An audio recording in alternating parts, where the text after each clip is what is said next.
नमस्कार, बंटू वन में आपका स्वागत है। इस बार जो शख्सियत हमारे सामने है कोई नाम के मोहताज नहीं है। भारतीय जनता पार्टी में एक अपना एक अलग उनका रुतबा है और राष्ट्रीय उपाध्यक्ष हैं। नाम उनसे पहले अगर बताऊं तो कुछ उनके बारे में अगर पहले बताऊं तो आप समझ जाओगे। एक खाटी के नेता, महाराष्ट्र से बिलोंग करते हैं, भारतीय राजनीति में एक अलग पहचान रखते हैं। श्याम जाजू जी, आपका सर स्वागत है। नमस्कार सर, प्रधानमंत्री का बर्थडे जो हर साल हर्षोल्लास से मनाया जाता है, मुझे लग रहा है इस बार कुछ फीका है। कोरोना ने कुछ फीका कर दिया है, जबकि प्रधानमंत्री की तरफ से ये आया गया है, ये कहा गया है कि थोड़ा सा एक बार शालीनता से मनाया जाए। आप लोग कैसे, किस तरीके से सेलिब्रेट करोगे इस बार? देश के सर्वाधिक लोकप्रिय नेता नरेंद्र मोदी जी का 70वां जन्मदिन कल पूरे देश में मनाया जा रहा है, पूरे विश्व में मनाया जा रहा है। नरेंद्र मोदी जी का व्यक्तित्व जो लोग जानते हैं उनको ये मालूम है कि मोदी जी अपना जय जयकार, अपना सेलिब्रेशन, अपने होर्डिंग्स लगाए, अपने ऐड दे, इस प्रकार का जन्मदिन कभी मनाने में अपना भरोसा नहीं रखते। मोदी जी का विश्वास है, सेवा, समर्पण और त्याग ये उनकी आइडेंटिटी है। तो मोदी जी ने यह तय किया और उन्होंने पूरे देश के कार्यकर्ताओं को आह्वान किया, केवल होर्डिंग्स तक मेरा बर्थडे सीमित नहीं रहेगा। झुग्गी झोपड़ी, गरीब, दलित, वंचित, मसीहा, ऐसे इनके मसीहा के रूप में जो उनकी इमेज है, इसलिए हमारे कार्यकर्ता जगह जगह पे जाकर कहीं ब्लड डोनेशन का काम कैंप लगा रहे हैं, कहीं वृक्षारोपण का काम हो रहा है, कहीं सीनियर सिटीजन्स का सम्मान का काम हो रहा है, झुग्गी झोपड़ी में जाकर राशन वितरण का काम हो रहा है, अलग अलग अस्पतालों में जाके फलों का वितरण हम कर रहे हैं, काढ़ा का वितरण कर रहे हैं, मास्क का वितरण कर रहे हैं। यानी आज कोरोना के संक्रमण काल से गुजरते हुए भी सभी संकेतों का ध्यान रखते हुए, सोशल डिस्टेंसिंग मेंटेन करते हुए, मास्क लगाकर पर जनता में सेवा का काम कर कर हम नरेंद्र मोदी जी का ये 70वां जन्मदिन मना रहे हैं। सर, कुछ चीज़ें ऐसी हैं जब किसान जिस तरीके से आंदोलित हैं इस समय, और मुझे लग रहा है दिल्ली गेट में उनका जमावड़ा इसको लगा हुआ है, पार्लियामेंट सेशन चल रहा है, वो घेराव करने की कोशिश कर रहे हैं। बड़ी समस्या है किसानों की अगर देखी जाए। पिछले 4-5 सालों में अगर अलग अलग राज्यों की बात करें तो गन्ना किसानों का जो भुगतान राशि वो पूरी नहीं हो पाई है।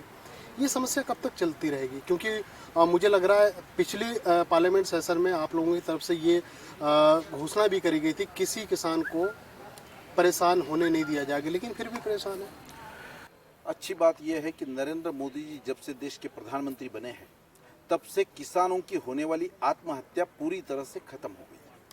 किसानों की आय दुगुनी होनी चाहिए, ये 2022 तक हम उनको दुगुनी करेंगे, इस प्रकार का विजन सर खत्म नहीं हुई है। क्योंकि अभी महाराष्ट्र, आप महाराष्ट्र से बिलोंग करते हैं, अगर महाराष्ट्र की देखें तो पिछले 2 महीने के अंदर कम से कम 40-45 केस रजिस्टर्ड हुए। कंपैरेटिवली पुराने कार्यकाल में जिस प्रकार की किसानों की समस्याएं थी, उसकी भीषणता थी, तुरंत उसकी दखल नहीं ली जा सकती थी। इस कार्यकाल में किसानों को फसल बीमा योजना के माध्यम से, किसानों को अभी मैं देख रहा हूँ मनरेगा के काम करने वाले लोग अभी किसानी खेती में भी जाके काम कर सकते हैं। इस प्रकार के योजना देना, लोगों को किसानों का उत्पादन कैसे बढ़ेगा, उसको रखने के लिए कैसे वेयर हाउस की व्यवस्था होगी, किसी भी मंडी में जाकर किसान अपना प्रोडक्ट को पैदाश बेच सकता है और वो एक आत्मनिर्भर बन सकता है। इस प्रकार की योजना सरकार ने बनाई है, उसका इम्प्लीमेंटेशन, क्रियान्वयन बहुत अच्छी तरह से चल रहा है। कोई भी इकोनॉमी में कोई भी व्यवस्था एक दिन में केवल घोषणा करने से नहीं होती, उसका क्रियान्वयन बहुत अच्छी तरह से हो रहा है। और आत्मनिर्भर भारत की योजना में जो 20 लाख करोड़ का पैकेज है, उसमें भी किसानी को सहभाग देने का काम प्रधानमंत्री जी ने किया है। सर, कृषि ऐसा क्षेत्र है जिसको आप नकार नहीं सकते हो, उसको प्रमुखता से लेना ही पड़ेगा। और देशों की अगर बात करें, बड़े बड़े अगर कंट्रियों की बात करें, ये कृषि ऐसा क्षेत्र है जिसको प्रमुखता दी जाती है।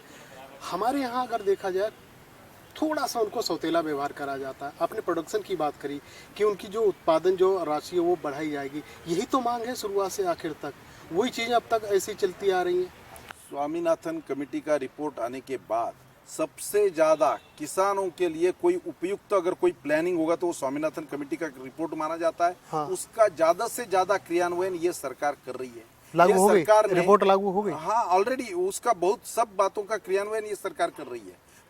इस सरकार ने दूध के माध्यम से किसान का पैदावार बढ़े, पशुपालन के माध्यम से बढ़े, किसान को एडिशनल रोजगार मिले, इसके लिए भी कि इस सरकार ने बहुत अच्छी तरह से अपना प्लान बनाया है। जहां भी बीजेपी रूल स्टेट्स है वहां तो बहुत अच्छा इसका इम्प्लीमेंटेशन हो रहा है, और केंद्र सरकार का पूरा इस तरह से ध्यान है कि किसान के एक भी जमीन हमारी बगैर उपजाऊ ना रहे, वहां पानी पहुंचना, उनको उचित दाम मिलना, इस विषय में सरकार अलर्ट है और सरकार उसकी कार्रवाई करे। कोरोना काल में जिस तरीके से जीडीपी धड़ाम हुई है, उसमें अगर दूसरे क्षेत्रों की अगर बात करें तो कृषि एक ऐसा क्षेत्र है जिसने इतना कंट्रीब्यूट किया है और जिन्होंने जीडीपी कम से कम जो इज्जत है वो रखी है। मानते इस बात को आप? पूरी विश्व की इकोनॉमी संकट में आने के बाद भारत ने अपनी इकोनॉमी को सस्टेन किया है, आगे बढ़ा रहे हैं। इसका कारण सरकार की रीति और नीति है। किसानों का योगदान स्वाभाविक है, किसानों का दाम जिसके कारण गवर्नमेंट उसकी फसल खरीदती है, उस दामों में वृद्धि करना, मनरेगा के माध्यम से वो किसान अपने खेतों में भी जाकर काम करेगा तो वो भी माना जाएगा कि देहातों में केवल 100 दिन मैक्सिमम दिन हम काम देंगे, ये जो रूल था उसको भी बदलने का काम किया है। मनरेगा के 182 रोजगार से 202 रुपए तक 20 रुपया बढ़ाने का काम किया है। और देश के सबसे बड़ी बात, देश के सभी किसानों के अकाउंट में डायरेक्ट 6,000 रुपए सम्मान राशि साल की, 2,000 का इंस्टॉलमेंट तो पहले ही कोरोना शुरू होते ही हर एक के अकाउंट में पहुंचाने का इस सरकार ने काम किया। उसमें बड़ा छोटा कुछ नहीं दिखा, सबके अकाउंट में ये बगैर करप्शन का पैसा उनके अकाउंट में पहुंचा है। देश के इतिहास में इतनी बड़ी अमाउंट पहली बार लोगों के अकाउंट में गई है। सर, दो चीजें आपने बताई, रीति और नीति। रीति हमें पता है, रीति क्या, जो रीत चली है ये किसानों को किसानी करनी है, खेतों से उगा के हम लोगों को तक पहुंचाना है। बात नीति, नीति जो आप पर निर्भर करती है, क्या नीति में बदलाव हो रहा है ये किसान के लिए सम्मान विशेष राशि तौर का पर? जो है पूरे विश्व में इतनी बड़ी सम्मान राशि किसानों के अकाउंट में डायरेक्ट जाती है। राजीव गांधी का स्टेटमेंट मैं आपको याद दिलाता हूं, उन्होंने कहा था कि हम 100 रुपया भेजते हैं और 12 पैसे 15 पैसे किसान के हाथ में पहुंच रहे हैं। इस सरकार ने यह बताया कि हम जब 100 रुपए दिल्ली से भेज रहे हैं, 99 रुपए नहीं पहुंच रहे, उनके अकाउंट में डायरेक्ट ट्रांसफर हो रहा है, 1 रुपए का भी करप्शन ना होते हुए। इतने बड़े पैमाने पर किसानों का सम्मान करने का काम इस सरकार ने किया है। रुकते हैं ब्रेक के बाद में फिर दूसरे सेगमेंट पे बात करते हैं श्यामला जी से। 100% प्लेसमेंट के साथ हम देंगे आपको मौका। Live 24 media institute, admission open. Registration के लिए कॉल करें 9560464170, 9560464170। ब्रेक के बाद आपका फिर स्वागत है। आज 1 to 1 में बात करने के लिए हमारे साथ में भाजपा के बड़े नेता श्याम जाजू जी हमारे साथ में हैं। सर, ब्रेक से पहले हमने कृषि पे बात करी, अब बात करते थोड़ा सा इस समय जो खबरों में है। सुशांत सिंह राजपूत के बाद कई चीज़ें ऐसी बदली, कहाँ से कहानी उठी कहाँ तक पहुँच गई। सीबीआई की एंट्री होती है, एनसीबी की एंट्री होती है, तमाम एजेंसियां उसमें लगती है। बावजूद अगर देखें जो चीज़ खोदी जा रही थी वो नहीं मिल पा रही है। आप क्या देखते हैं? ऐसा है, लोकतंत्र वाले देश में किसी भी प्रकार से सुशांत हो या और कोई विषय हो, इस प्रकार का उसकी डेथ होना ये एक दुर्दैवी बात है, एक विडंबना है जी। तो महाराष्ट्र में जो जिस प्रकार की घटना हुई है, वहाँ की कानून व्यवस्था जिस प्रकार की लचीली कानून व्यवस्था है, वहाँ पर गुनाहगारी में बढ़ावा मिला है, और सुशांत की इंक्वायरी करने के लिए गए हुए ऑफिसर्स का जिस प्रकार से अपमानित किया जा रहा है, उनको क्वारंटाइन करके उनके काम से उनको वंचित रखा गया, तो इससे सरकार की मंशा स्पष्ट होती है। मुझे ऐसा लगता है कि इस लोकतंत्र वाले देश में इस प्रकार की बात का कोई समर्थन कर नहीं सकता, और सुशांत सिंह राजपूत के केस में लोगों को भी तसल्ली मिले, उनके परिवार वालों को मिले कि इस प्रकार की घटना क्यों हुई है, उसके अंडरकरंट क्या है, कौन लोग इसमें इन्वॉल्व है, ये सब बातें अगर लोगों के सामने आनी चाहिए तो वो आनी चाहिए।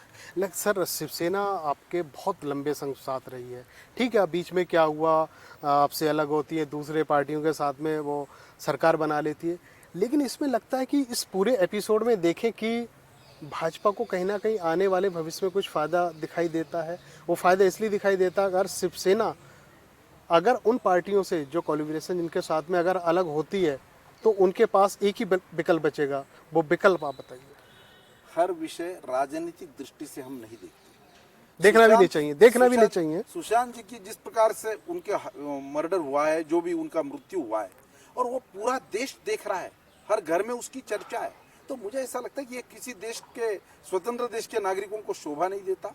और सरकार का जो रवैया है इसके पीछे, लोगों को ये एहसास नहीं है कि इससे न्याय दिलाया जा रहा है। उनके घर वालों के जो बयान आ रहे हैं और जिस प्रकार से कंगना से उसने कुछ बयान दे दिए, तो उसके जिस प्रकार से ताल्लुक किया जाता है, व्यवहार किया जाता है, उनकी बिल्डिंग डिमोलिश की जाती है, इस प्रकार का रिवेंजफुल एटीट्यूड से कोई भी सरकार चलाएगा तो वो लोकतंत्र में लोग उसका समर्थन नहीं करते हैं और इसकी अकाउंटेबिलिटी महाराष्ट्र सरकार की बनती है। इसलिए हम शिवसेना केवल हमारी मित्र थी इसलिए उनको हम एक्सक्यूज नहीं दे रहे और आज हमारे साथ नहीं है।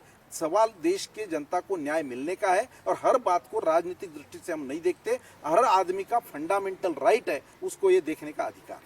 कंगना रनौत में एक नेता देख रहे हैं लोग। इस पूरे मामले में अगर देखा जाए जिस तरीके से भारत सरकार ने उनको सुरक्षा दी और जो भी पूरा मामला हुआ पूरी तरीके से सरकार उनके साथ में है, क्या लगता है कि आने वाले समय में कंगना रनौत भाजपा का एक बड़ा चेहरा बन सकती है किसी राज्य के लिए, चाहे उनके गृह राज्य हिमाचल हो जाए या फिर महाराष्ट्र हो जाए? ये तो स्पष्ट ही हो गया। देश के गृह मंत्री अमित शाह जी ने उनको जो सिक्योरिटी दी है उसकी उनको आवश्यकता थी। उनका घर जैसे, उनका जो ऑफिस जैसे डिमोलिश किया गया, उनको जिस प्रकार की धमकियां आ रही थी फोन पे और जिस प्रकार की असुरक्षितता की भावना इस देश की एक महिला कलाकार, महिला आर्टिस्ट उसके साथ किए जा रही थी, इससे पूरी देश की महिला केवल नहीं पूरा समाज उद्वेलित था। और उनको ये एश्योरेंस सरकार की ओर से देने की आवश्यकता थी कि नहीं, सरकार महिलाओं का सम्मान करती है और इस प्रकार की कोई धमकियों से इसको दबाया नहीं जाएगा, इसलिए सरकार ने सिक्योरिटी दी है और पूरे देश ने उसका स्वागत किया। मेरा सवाल कुछ और था। मेरा सवाल ये था, क्या भाजपा कंगना रनौत में आने वाले समय में कुछ चीज़ें देख रही है? हमने तो एक महिला के सम्मान के प्रति फंडामेंटल राइट उसको देने का काम किया है।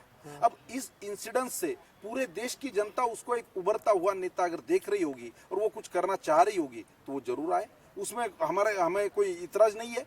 पर इस विषय में उस पर अन्याय हो रहा था और जिस प्रकार की सरकार ने उस पर बुलडोजर चलाया, जिस प्रकार की मशीनरी लगाई, आज बंबई में क्या एक ही इमारत है, एक ही बिल्डिंग है? जो अवैध है कि वैध है वो भी प्रूव नहीं हुआ, जिसको नोटिस नहीं दिया जाता है। अरे घर का एक आध कर्मचारी को भी हटाने के लिए महीने 2 महीने की नोटिस दी जाती है और इतने करोड़ की प्रॉपर्टी जिन्होंने अपनी खड़ी की है उनके आप एकदम मन में आ गया तो आपके मन मर्जी से आप राज चला रहे, ये देश की जनता कभी बर्दाश्त नहीं करती है। रुकते हैं एक ब्रेक के लिए। ब्रेक के बाद में कुछ और ऐसे सवाल हैं जिनसे फिर हम और जानना चाहेंगे कि श्याम जाजू जी क्या किस तरीके से उस पर हमारे सवाल का जवाब देते हैं। एक ब्रेक के लिए रुकते हैं।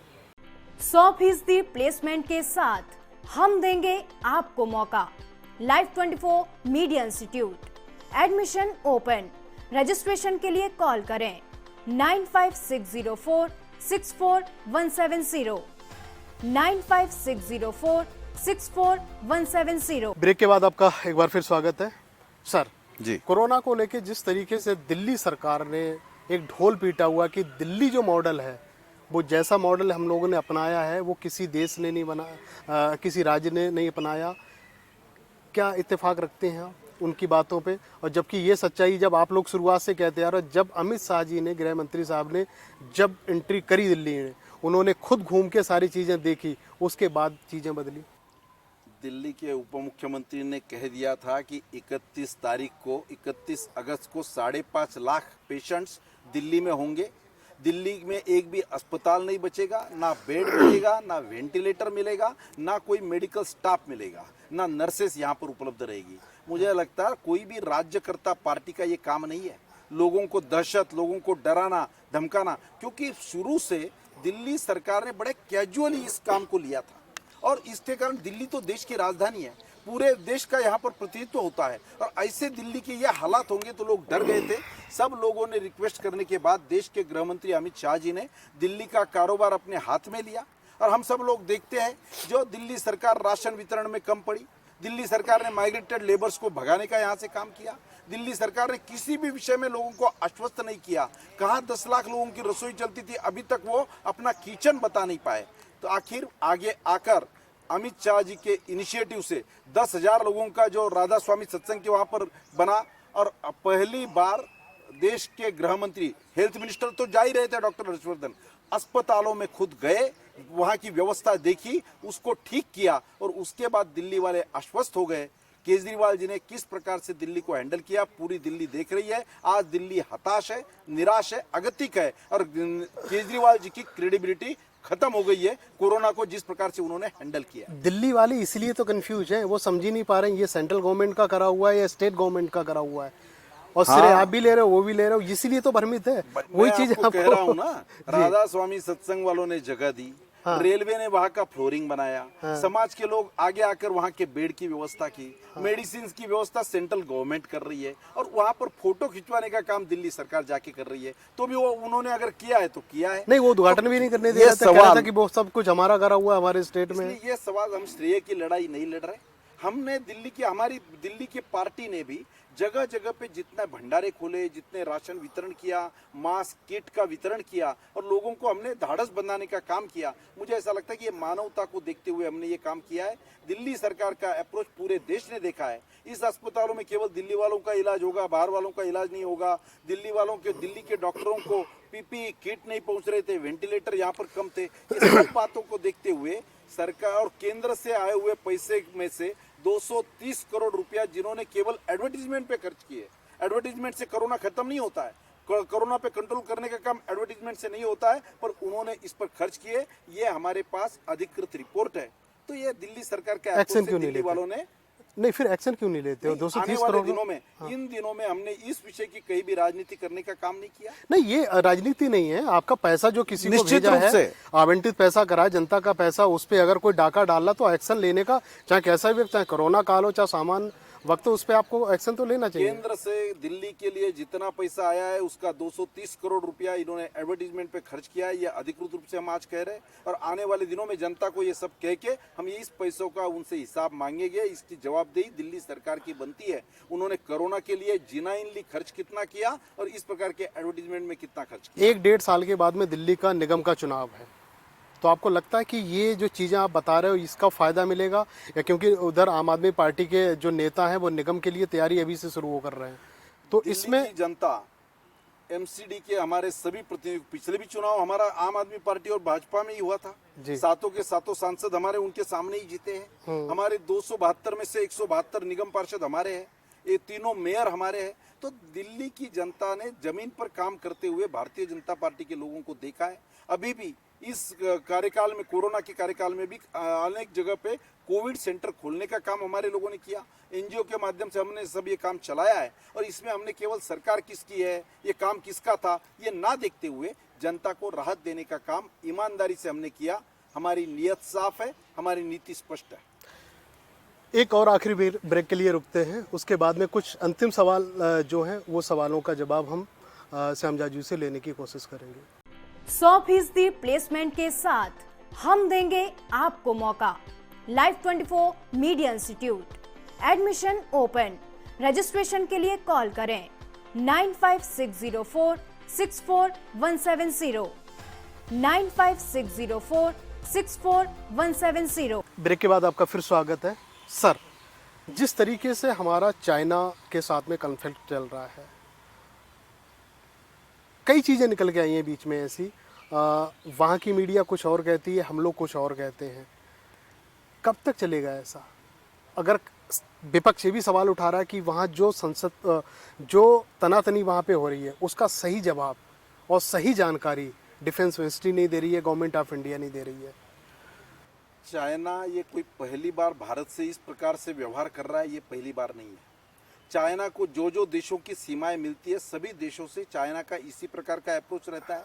बॉर्डर को इंक्रोचमेंट करना, अतिक्रमण करना और उसको कब्जा कर लेना, इस प्रकार के उनका आज तक का रवैया रहा है। लेकिन इतना नहीं, जितना हुआ इतना फिलहाल नहीं रहा है।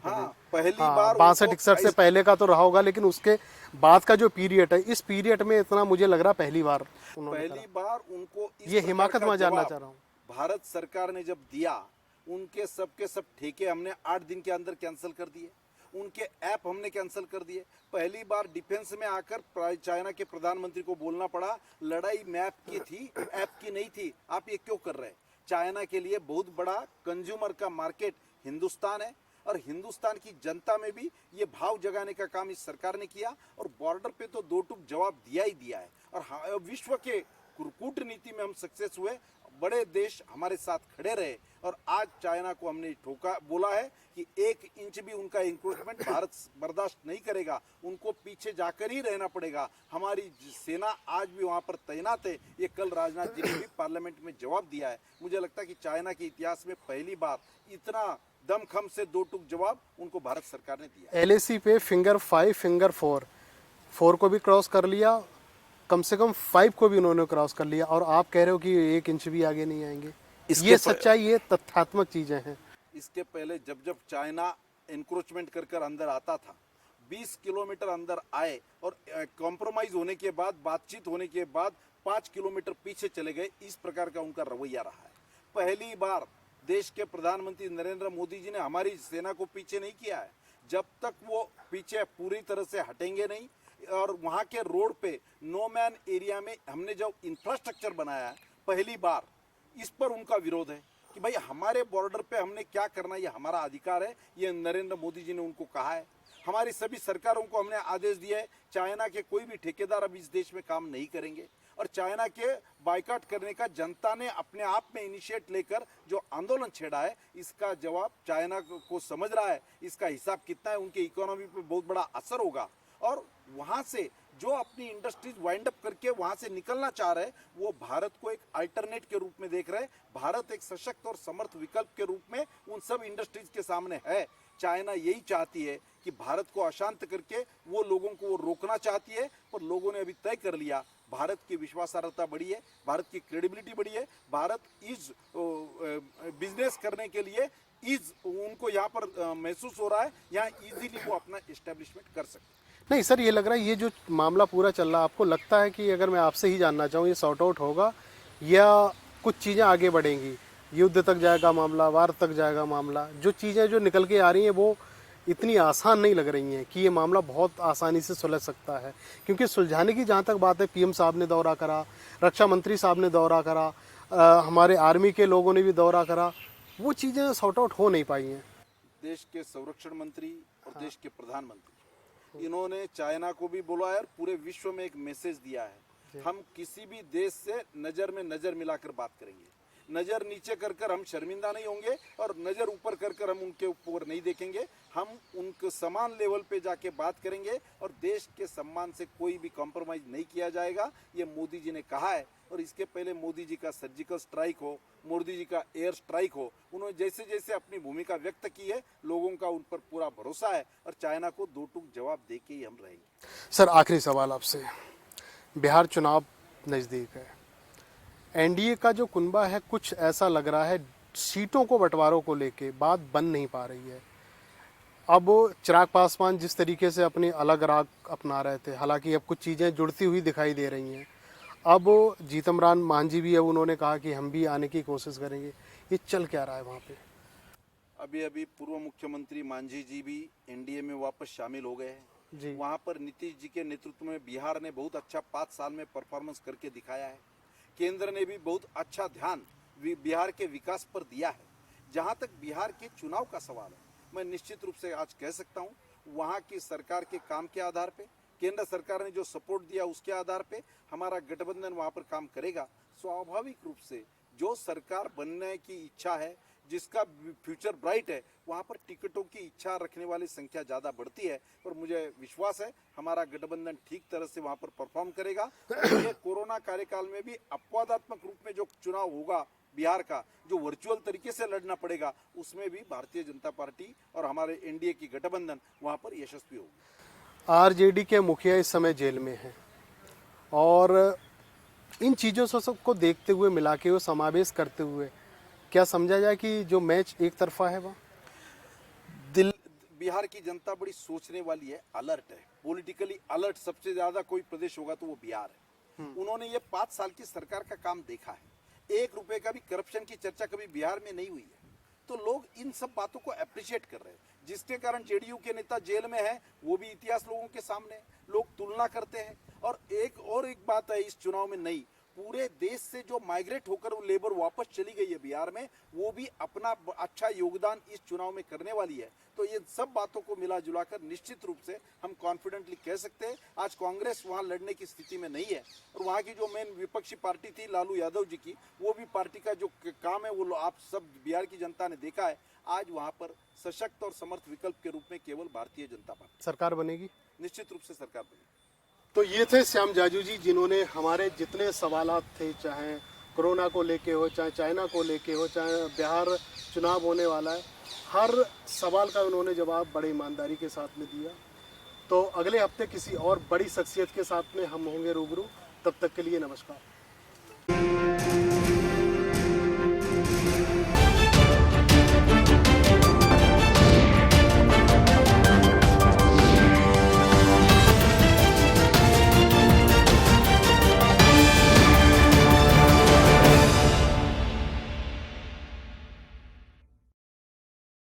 सौ फीसदी प्लेसमेंट के साथ हम देंगे आपको मौका।